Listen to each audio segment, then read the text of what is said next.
अस्सलाम वालेकुम everyone, I hope all of you are doing great. तो आज की वीडियो में मैं आप लोगों के साथ शेयर करूंगी कि मैंने किस तरह से अपना वेट लूज़ किया और डिज़ायर्ड वेट हासिल किया। अच्छा, शादी के बाद ना स्पेशली जब आपका बेबी होता है तो आपकी बॉडी में बहुत ड्रास्टिक चेंजेस आती हैं। वेट गेन भी बहुत ज़्यादा हो जाता है और बेबी की केयर के अलावा सेल्फ केयर बिल्कुल ख़त्म हो जाती है। आपका स्लीपिंग पैटर्न इतना डिस्टर्ब हो जाता है, नींद भी पूरी नहीं होती।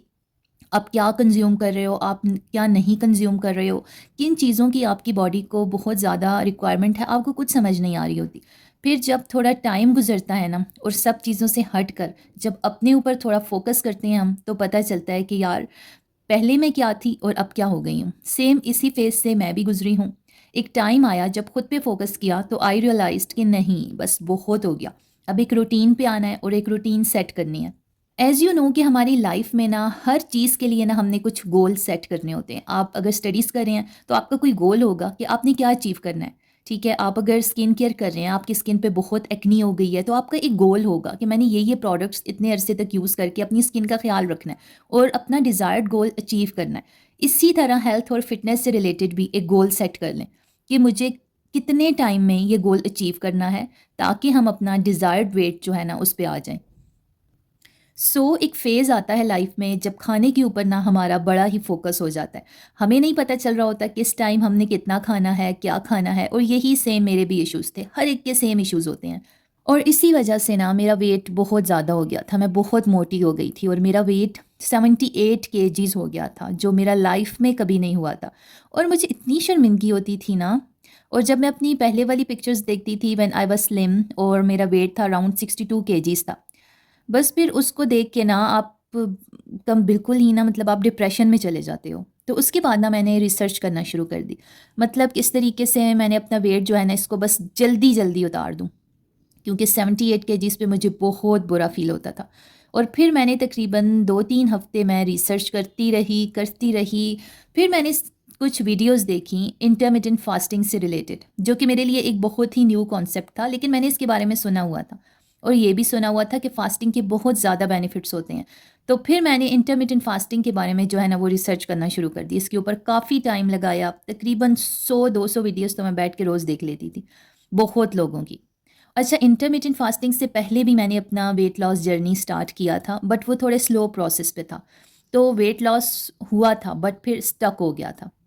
जब वेट स्टक हो गया तो मुझे किसी ने रिकमेंड किया कि आप अपनी वेट लॉस स्ट्रेटजी में थोड़ा चेंज लेके आओ। देन मैंने इंटरमिटेंट फास्टिंग शुरू कर दी।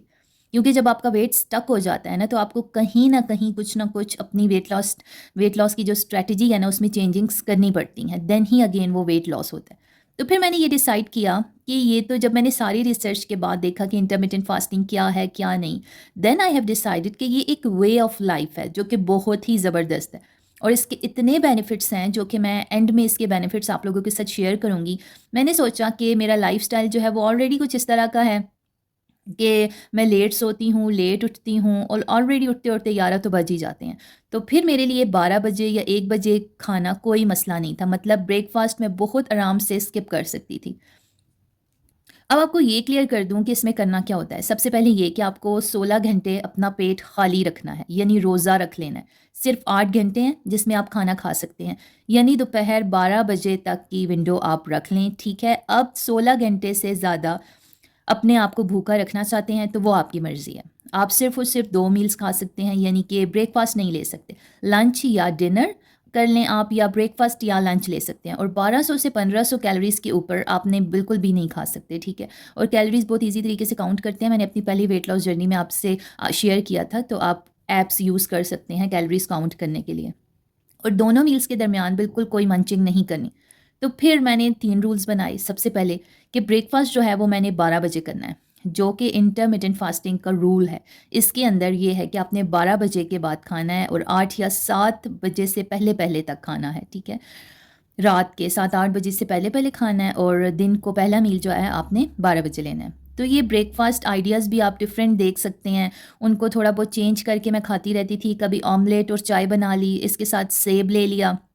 अंडे जो है ना बहुत ज़रूरी हैं ब्रेकफास्ट में, क्योंकि इसके अंदर प्रोटीन है। और आपने कार्ब्स जो है ना, यानी कि ब्रेड और इस तरह की जो भी सीरियल्स वगैरह हैं, वो कम से कम यूज़ करने हैं, और प्रोटीन ज़्यादा से ज़्यादा यूज़ करना है। वाइटामिन्स भी यूज़ करने हैं, यानी एक पोर्शन आपका जो है वो फ्रूट का होगा, साथ एग्स होंगे, और साथ जो भी आप चाय कॉफ़ी कुछ भी लेना चाहें। चाय के अंदर आपने चीनी नहीं डालनी, क्योंकि चीनी डालेंगे ना तो काम ख़राब हो जाएगा। चीनी जो है कैलोरीज़ तो कम काउंट करेगा वो, लेकिन वो डायरेक्ट जो है ना आपका फ़ैट बनाती है। इस वज़ह से चीनी को हमने जितना हम अवॉइड कर सकते हैं ना, हमने अवॉइड करना है। और आपने दूध वाली चाय नहीं पीनी, मतलब अगर आप 1 कप चाय बना रहे हैं ना, तो हाफ़ कप दूध डालें और हाफ़ कप पानी डालें। और डिफ़रेंट डिफ़रेंट ब्रेकफ़ास्ट के ऑप्शंस हैं, जो आपको अच्छा लगता है। आप बोर हो जाते हैं एक से, तो आप दूसरे पे स्विच कर जाएँ। इसके बाद रूल नंबर 2 था कि एक्सरसाइज़। मैं बहुत सारी वीडियोस देखती रहती थी, ठीक है? और फाइनली जब आप डिफरेंट वीडियोस देखते हैं, रिसर्च करते हैं ना, तो आपके अंदर मोटिवेशन आ ही जाती है। अगर आपने कुछ ना कुछ करना है ना, तो सबसे पहले मोटिवेशन लानी है, ठीक है? अच्छा, विदाउट इक्विपमेंट, विदाउट वो डिफरेंट डिफरेंट थिंग्स, विदाउट कुछ भी नहीं है आपके पास। मेरे पास तो योगा मैट और कुछ भी नहीं होता था, ठीक है? लेकिन मैंने बेसिक स्टेप से, जो बिगिनर्स के लिए एक्सरसाइज होती हैं, डिफरेंट वीडियोज़ आपको मिल जाएंगी। तो मैंने basic basic general general step से स्टार्ट करना शुरू किया। फेस की एक्सरसाइज, आर्म की एक्सरसाइज, और मैं ब्रिस्क वॉक बहुत ज़्यादा करती थी। मेरे पास कोई इक्विपमेंट्स नहीं थे, लेकिन एक्सरसाइज के बाद मुझे हमेशा बहुत अच्छा, बहुत लाइट फील होता था। तो मैं 1 घंटे की एक्सरसाइज तो डेली करती थी। अच्छा, घंटे की नहीं, एटलीस्ट 45 मिनट्स की, ठीक है? और फिर जो है वॉक भी मैं बहुत करती थी। आपने वॉक भी करनी है, 5000 स्टेप्स आप आराम से कवर कर सकते हैं।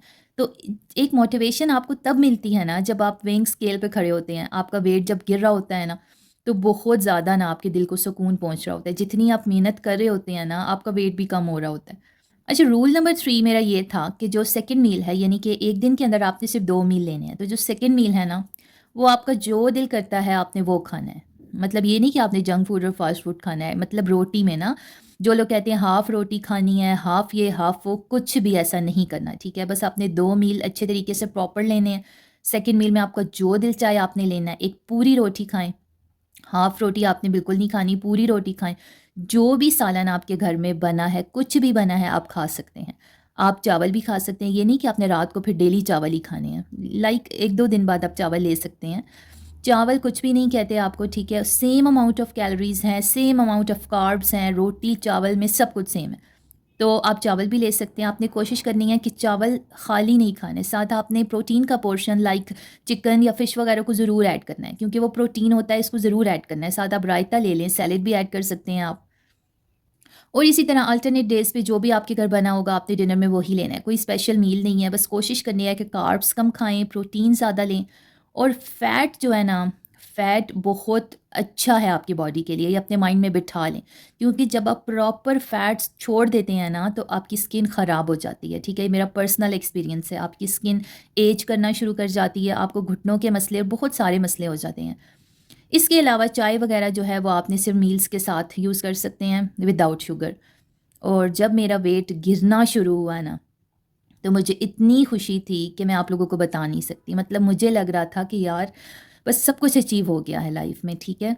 मतलब जब आपको एक कॉन्फिडेंस फ़ील होता है ना अपनी पर्सनैलिटी को देख के, तो मीन्स के बस ठीक है, सब कुछ ठीक है, सेट हो गया है सब कुछ। अच्छा, कुछ रूल्स की बात कर लेते हैं। तो रूल नंबर 1 ये है कि आपने बहुत सारा पानी पीना है। वो क्यों पीना है वो मैं आपको बताती हूँ। और रूल नंबर 2 ये है कि जितने भी आपने फ़िज़ी ड्रिंक्स वग़ैरह हैं, उनको उनसे आपने दूर रहना है, क्योंकि उनमें नेचुरल शुगर्स नहीं है, ठीक है ना? सोडा ड्रिंक्स वग़ैरह से आपने दूर रहना है, ठीक है? और नेचुरल शुगर नहीं होती। और आपने नेचुरल शुगर मीन्स फ्रूट्स को भी बहुत ज़्यादा ज़्यादा नहीं खाना। मतलब ये नहीं कि अगर आप शुगर चीनी से नहीं ले रहे हैं, तो मीठा खाने का दिल है, तो फ्रूट ही खाते जाएँ सारा दिन। आपने जस्ट 1 फ्रूट लेना है, वो आप ब्रेकफ़ास्ट के टाइम पे ले लें, ठीक है? सुबह नाश्ते में ले लें, सेब खा लें, अमरूद खा लें, जो आपका दिल चाहता है आप 1 फ्रूट खा लें। बहुत ज़्यादा मीठे वाला आपने फ्रूट बिल्कुल अवॉइड करना है। अगर ग्रेप्स हैं वो आपने नहीं खाने, बनाना नहीं खाना, ठीक है? आप ऑरेंज ले सकते हैं 1, अगर आप लेना चाहें तो, वो भी आपने डेली फिर ऑरेंज ही नहीं कंज़्यूम करना। अच्छा, फ़िज़ी ड्रिंक्स जो हैं वो आपने अवॉइड करनी है, शुगर बिल्कुल भी नहीं लेनी। और अगर लेनी भी है ना, तो काउंट करके दिन में थोड़ी-सी, यानी कि 1 बिस्किट का अगर दिल चाह रहा है, तो फिर बस 1 ही खाएँ, 3-3 नहीं खाने। इसके अलावा फ़ास्ट फूड अवॉइड करें, फ्राइड फूड है उसको अवॉइड करें। आपने विटामिन ज़रूर लेने हैं, क्योंकि विटामिन्स बहुत ज़रूरी हैं आपकी बॉडी के लिए। अगर आप नहीं लेंगे ना, तो आपको हेयर फॉल होना शुरू हो जाएगा। लाइक आप डाइट भी कर रहे हैं, ठीक है, आप अपनी मील्स भी स्किप कर रहे हैं, आप शुगर भी नहीं ले रहे, बट आपने वाइटामिन्स को ज़रूर ऐड करना है, ठीक है। जो आपको वाइटामिन्स आपकी न्यूट्रिशनिस्ट ने या जिसने भी रिकमेंड किए हैं, ठीक है, वो आपने ज़रूर लेने हैं, नहीं तो फिर आपका हेयर फॉल होगा और बहुत इश्यूज़ और भी हो सकते हैं। अच्छा, अब हम बात करते हैं चीट मील्स के बारे में। चीट मील्स की इंपॉर्टेंस ये है ना कि हफ्ते में ना जब आप डाइट करते हैं, तो कोई भी डाइट आप ले रहे होते हैं, ठीक है, तो आपकी बॉडी को ना रेस्ट मिलना बहुत ज़रूरी है। आपका आप इसके अंदर कुछ भी खा सकते हैं, वन डे आप रख लें, हफ्ते में एक दिन चीट मील का। आपका जंक फूड खाने का दिल है, आप जस्ट एक मील में ना, ये नहीं कि आपने जंक फूड खाना है और आज चीट मील का डे है, ठीक है ना, तो आप पूरा दिन वही खाते रहें, बिल्कुल भी ऐसे नहीं करना। जस्ट आपने अपने डिनर में, ठीक है ना, जो आप रेगुलर आप डिनर ले रहे हैं, रोटी सालन वगैरह, उसको हटा के आप जंक फूड ले लें, आप खा लें वो। इससे क्या होगा, इसका बेनिफिट है आपको, जो चीट डे होगा ना एक दिन आपका, उसका आपको नुकसान नहीं होगा। इससे ये होगा कि आपकी बॉडी को ना आदत नहीं पड़ेगी, आपका जो एक वेट है ना वो एक टाइम पे ना जाके स्टक हो जाता है। तो अगर आप चीट मील हर हफ्ते, ठीक है ना, एक दिन लेंगे, तो आपकी बॉडी ना थोड़ा कंफ्यूज रहेगी और वो वेट लूज़ करती रहेगी। तो इस वजह से चीट मील्स जो हैं वो बहुत इंपॉर्टेंट हैं। अगर नहीं, ऐसा नहीं हो सकता कि हमारा दिल ही ना करे, ठीक है, आपने खाना है, एक दिन आपने ज़रूर रखना है चीट मील का। अब हम इंटरमिटेंट फास्टिंग के प्रॉस की बात कर लेते हैं। इसके एडवांटेज डिसएडवांटेजेस भी आपको मैं बताती हूँ, प्रॉज एंड कॉन्स की बात करते हैं। तो एडवांटेज ये है ना, सबसे पहले आपका मूड बहुत अच्छा रहता है, आपकी बॉडी बहुत रिलैक्स्ड रहती है, जो कि बहुत लाइट फील होता है आपको, और आपको क्रेविंग्स नहीं होती, ठीक है, किसी भी चीज़ के लिए आपको क्रेविंग्स नहीं होंगी। आपने ना मीठे की क्रेविंग होगी, ना फ्राइड आइटम्स की, ना ड्रिंक्स की। तो आपके जो हार्मोन्स हैं ना वो भी बैलेंस होना शुरू हो जाएंगे। जिनको पीसीओज़ है, ठीक है, उनके लिए बहुत ज़्यादा बेनिफिशियल है ये डाइट, ठीक है, क्योंकि आपके जो हार्मोन्स हैं वो बैलेंस होना शुरू हो जाते हैं। बट थोड़ा सा मेरा ना बीपी जो है ना वो बहुत लो होना शुरू हो गया था, ठीक है, ये एक डिसएडवांटेज है, ठीक है, इंटरमिटेंट फास्टिंग का। बट लेकिन वो स्टार्ट के वीक में जब आप स्टार्ट करते हैं ना ये वाले डाइट, तब आपका थोड़ा बीपी लो होना शुरू होता है कुछ दिन, एक हफ्ते के बाद आप बिल्कुल सेट हो जाते हैं। और इसके अलावा डिसएडवांटेज ये है कि आपको कॉन्स्टिपेशन भी हो जाती है, बट वो भी टाइम टू टाइम ठीक हो जाती है, ठीक है। तो डिसएडवांटेजेस वो नहीं है कि बहुत लॉन्ग टर्म के लिए हैं, ठीक है, तो शॉर्ट टर्म के लिए हैं जो बिल्कुल ठीक हो जाते हैं। तो कॉन्स्टिपेशन के लिए आपने क्या करना है, ज़्यादा से ज़्यादा पानी पीना है, अपने वाइटामिन्स को आपने नहीं भूलना, जो कि बहुत ज़रूरी हैं वाइटामिन्स, क्योंकि आपकी बॉडी की जो भी रिक्वायरमेंट है, जो रह जाता है ना, वो आपके वाइटामिन्स जब आप लेते हैं तो उससे पूरा होना शुरू हो जाता है। इससे आपका हेयर फॉल भी नहीं होगा, और विटामिन्स लेते रहेंगे तो किसी भी किस्म के मसले से आप बच जाएंगे। इसके बाद जो एनर्जी लेवल है ना वो लो रहना नॉर्मल है यार। जब आप रमज़ान आता है, रोज़े रखते हैं, तो आप देखते हैं कि शुरू के दिनों में एनर्जी लेवल लो होता है। जैसे जैसे आप रोज़े रखते जाते हैं ना, बिल्कुल सेट होते जाते हैं। फिर आप, मतलब जब वो मंथ ख़त्म हो रहा होता है तो आप कहते हैं कि हमारी तो रूटीन ही सेट हो गई थी। तो इसी तरह सेम आपका एनर्जी लेवल स्टार्ट में लो रहेगा थोड़ा, बट ठीक हो जाएगा टाइम टू टाइम। क्योंकि किसी भी किस्म की आप जब डाइट करते हैं ना, तो आपकी बॉडी का एनर्जी लेवल लो होना तो लाजमी है।